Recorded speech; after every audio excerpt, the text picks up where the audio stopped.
Welcome back to the program, dear viewers! Today's question is, what is heavier, this 1-ton weight or a brick? Do you think you know the answer? Call 4400 paper and get the chance to win our fantastic rewards. Please know that this number is fake and the program does not exist. We also don't have any rewards. I have a few gummies I can share with you if you want. Hi, hello!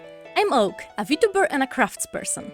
On this channel you can find various informative videos about approaching specific hobbies while on a very tight budget and with environment in mind. If you're a hobby hunter like me and you enjoy anything creative, consider subscribing. And now, let's get back to the topic. Maybe you watched my last video and now after your paper making session you don't know what to do with the rest of the waste paper. Maybe you have a few boxes of it categorized by color, waiting for the new purpose somewhere in the corner of your flat?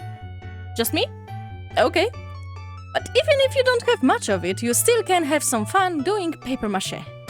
It's probably one of those things we all did once in school as children and completely forgot about it after that. But I honestly feel like papier-mâché should stop being treated just like a fun playtime for kids and get brought back to their everyday lives. I feel like it's a common problem with many crafts, and there is a commentary to be made about that phenomenon. Should I make a video about it? Let me know in the comments. Anywho, a small disclaimer before I start yapping. There are different methods of approaching papier-mâché, and I will focus on the simplest, most available options, keeping the concept of almost 3TM and being as less waste as possible in mind. If after watching this video you'll be interested in exploring the craft more, consider scrolling through various art blocks or simply experiment on your own. Papier-mâché is one of the easiest art forms out there, but this doesn't mean there is only one way of doing things. I prepared a list of various sets of materials needed, different ways of approaching the process as well as sculpting itself, and some inspiration as there are really many possibilities. Let's start this one from the middle, as I think it will be the easiest to follow. There are few ways of creating more three-dimensional objects like sculptures or dolls. It's really hard to make things like those hollow, so some kind of armature or filling is needed. You can choose the hard mode and stick to papier-mâché only, make bases using crumpled paper, or sacrifice your old egg beater to make a wire armature.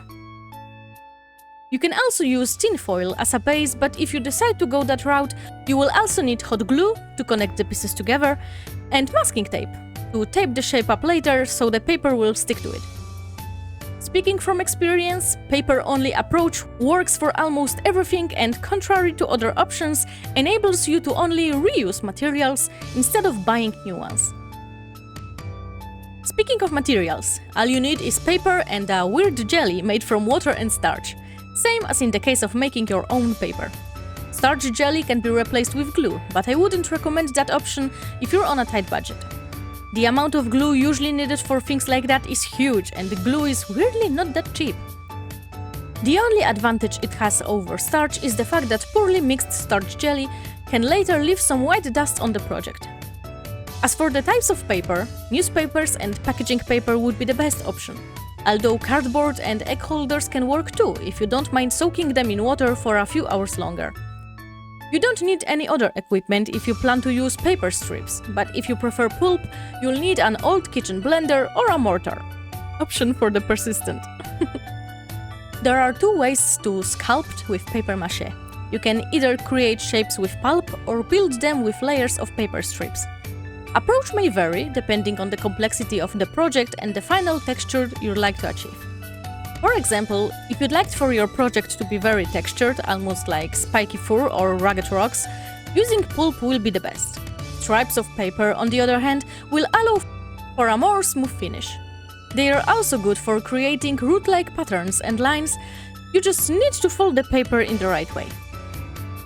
As for the inner construction, depending on the project, it can be a cardboard armature, pieces of crumpled paper, or the whole thing can be made of stiff paper and only covered in papier-mâché. Of course, if you want to make things like plates or bowls, you don't need any of that. In that case, some plastic dishes will be perfect as a sculpting mold. But what else can you make using papier-mâché? The answer is almost everything. As long as you don't plan on using it during rainy weather, that is. You can make bowls and plates for a picnic, boxes to store various things, elements for cosplay, jewelry, masks, dolls and figurines, accessories for set dolls, piñatas, really cool looking covers for your handmade journals, wink wink, and other LARP items. I'd also like to point out that papier-mâché decorations are very lightweight, which makes them perfect to use in rented spaces, as there is no way they leave any damage. And they require little to no mounting as well. So to sum the entire process up, all you need to do is soak your paper in water for an hour or two, and either cut them into strips before it or mix them into a pulp after, prepare water and starch mixture, plan out your project and start creating. What would be the first thing you'd cover with paper? Or maybe you already made something? Tell me everything in the comments below. Thank you for listening. Remember that Spring Spinning event starts next week, right after the first day of spring. Yay! See you next Saturday.